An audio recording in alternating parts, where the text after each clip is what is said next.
ರಾಮನೂರಿನಲ್ಲಿ ರಾಮ ಮಂದಿರ ಉದ್ಘಾಟನೆಯಾಗ್ತಾ ಇರೋದು ಕೋಟ್ಯಾಂತರ ಭಾರತೀಯರಿಗೆ ಸಂತಸದ ವಿಷಯ ಆಗಿದೆ. ಆದರೆ ಇದರಲ್ಲೂ ರಾಜಕೀಯ ಕಿತ್ತಾಟ ಮಾತ್ರ ತಪ್ಪಿಲ್ಲ. ರಾಮ ಮಂದಿರದ ಬಗ್ಗೆ ಮೂವರು ಶಾಸಕರ ನಡುವೆ ಟಾಕ್ ಫೈಟ್ ಜೋರಾಗಿದೆ. ಬಹಿರಂಗ ವೇದಿಕೆಯಲ್ಲೇ ಮಾತಿನ ಕಿತ್ತಾಟ ನಡೆದಿದೆ.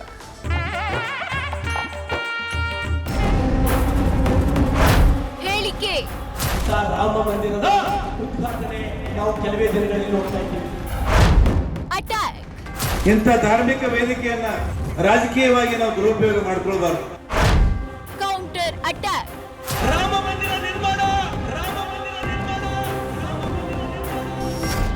ಇದು Sharanu Salagar versus BR Patil versus Siddu Patil fight. ಒಂದು ಹೇಳಿಕೆ, ಅದಕ್ಕೆ ತಿರುಗೇಟು, ಮತ್ತದೇ ಕೌಂಟರ್ ಅಟ್ಯಾಕ್.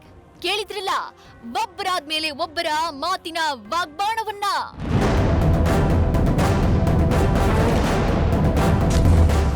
ರಾಮ ಮಂದಿರ ಬಗ್ಗೆ ಶಾಸಕರ ನಡುವೆ ಟಾಕ್ ಫೈಟ್. ರಾಮ ಮಂದಿರ ನಿರ್ಮಾಣದ ಕಾರ್ಯ ಅಯೋಧ್ಯೆಯಲ್ಲಿ ರಾಮ ಮಂದಿರ ಉದ್ಘಾಟನೆಯಾಗೋಕೆ ದಿನಗಣನೆ ಶುರುವಾಗಿದೆ. ಹೀಗಾಗಿ ಎಲ್ಲೆಲ್ಲೂ ರಾಮನಾಮ ಜಪವೇ ನಡೀತಾ ಇದೆ. ಎಲ್ಲಾ ವೇದಿಕೆಗಳಲ್ಲೂ ರಾಮ ಸ್ಮರಣೆ ನಡೀತಾ ಇದೆ. ಬೀದರ್ನಲ್ಲಿ ನಡೆದ ಜಾತ್ರಾ ಮಹೋತ್ಸವ ಕಾರ್ಯಕ್ರಮದಲ್ಲಿ ಮರ್ಯಾದ ಪುರುಷೋತ್ತಮನ ಗುಣಗಾನವಾಗಿದ್ದು, ಇದು ಶಾಸಕರ ನಡುವಿನ ಟಾಕ್ ಫೈಟ್ಗೂ ಕಾರಣವಾಗಿದೆ. ಮೋದಿ ನೇತೃತ್ವದಲ್ಲಿ ಭವ್ಯ ರಾಮ ಮಂದಿರ ನಿರ್ಮಾಣ. ಎಲ್ಲರೂ ಹಬ್ಬದಂತೆ ಸಂಭ್ರಮಿಸಬೇಕೆಂದ ಶಾಸಕ ಶರಣು. ಜಾತ್ರಾ ಮಹೋತ್ಸವ ಕಾರ್ಯಕ್ರಮ ವೇದಿಕೆಯಲ್ಲೂ ರಾಮ ಮಂದಿರ ವಿಚಾರದಲ್ಲಿ ರಾಜಕೀಯ ಮುಂದುವರೆದಿತ್ತು. ಮೋದಿ ನೇತೃತ್ವದಲ್ಲಿ ಭವ್ಯ ರಾಮ ಮಂದಿರ ನಿರ್ಮಾಣವಾಗ್ತಿದೆ ಅಂತ ಶಾಸಕ ಶರಣು ಸಲಗಾರ್ ಎಲ್ಲರೂ ಹಬ್ಬದ ರೀತಿ ಸಂಭ್ರಮಿಸಬೇಕು ಅಂತ ಕರೆ ಕೊಟ್ರು. ಅಂತ ರಾಮ ಮಂದಿರದ ಉದ್ಘಾಟನೆ ನಾವು ಕೆಲವೇ ದಿನಗಳಲ್ಲಿ ನೋಡ್ತಾ ಇದ್ದೀವಿ. ಇನ್ನು ಬಿಜೆಪಿ ಶಾಸಕರ ಮಾತಿಗೆ ಕಾಂಗ್ರೆಸ್ ಶಾಸಕ ವೇದಿಕೆಯಲ್ಲಿ ಅಟ್ಯಾಕ್ ಮಾಡಿದ್ರು. ಧಾರ್ಮಿಕ ಕಾರ್ಯಕ್ರಮವನ್ನ ನಾವು ರಾಜಕೀಯವಾಗಿ ದುರುಪಯೋಗ ಮಾಡಿಕೊಳ್ಳಬಾರದು. ವೇದಿಕೆ ಎಲ್ಲೆಲ್ಲೋ ಹೋಗ್ತಾ ಇದೆ ಅಂತ ಶರಣು ಸಲಗಾರ್ ಹೇಳಿಕೆಗೆ ಟಾಂಗ್ ಕೊಟ್ರು. ಇಂಥ ಧಾರ್ಮಿಕ ವೇದಿಕೆಯನ್ನ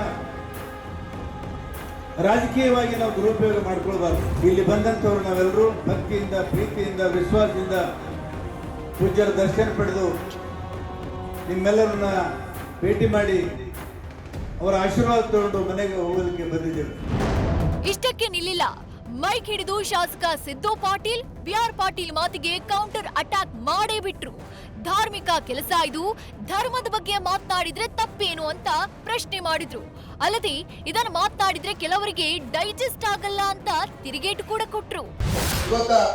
ಒಳ್ಳೆಯಾದಂತ ಮಾತುಗಳು ಇವತ್ತು ನಮ್ಮ ಶರಣಣ್ಣವ್ರು ಹೇಳಿದ್ರು, ನಾವೆಲ್ಲ ಕೇಳಿದ್ರಲ್ಲ, ಆದ್ರೆ ಸ್ವಲ್ಪ ಜನರಿಗೆ ಡೈಜೆಸ್ಟ್ ಆಗಲ್ಲ.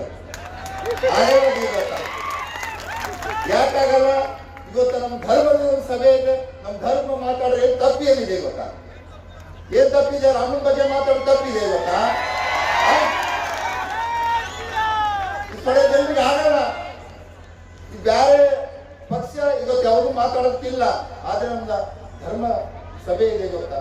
ನಮ್ಮ ಧರ್ಮ ಬಗ್ಗೆ ಮಾತಾಡಕ್ಕ ಎಲ್ಲರಿಗೂ ಹಕ್ಕಿದೆ ಗೊತ್ತಾ? ಅದು ಡೈಜೆಸ್ಟ್ ಆಗಲ್ದವ್ರಿಗೆ ಅದಕ್ಕೆ ಏನು ಮಾಡಕ್ಕಿಲ್ಲ, ಹದಿಮೂರ ತಿನ್ಬೋದು, ಅದಕ್ಕೇನು ಮಾಡಕ್ಕಾಗಲ್ಲ. ಬಟ್ನಲ್ಲಿ ರಾಮ ಮಂದಿರ ಉದ್ಘಾಟನೆ ಸಮೀಪವಾಗ್ತಿದ್ದಂತೆ ಎಲ್ಲಾ ವೇದಿಕೆಯಲ್ಲೂ ಅದರದ್ದೇ ಮಾತುಕತೆ ನಡೀತಾ ಇದೆ. ಇದೀಗ ರಾಮ ಮಂದಿರ ವಿಚಾರದಲ್ಲಿ ರಾಜಕೀಯ ಕಚ್ಚಾಟವೂ ಜೋರಾಗ್ತಾ ಇದೆ.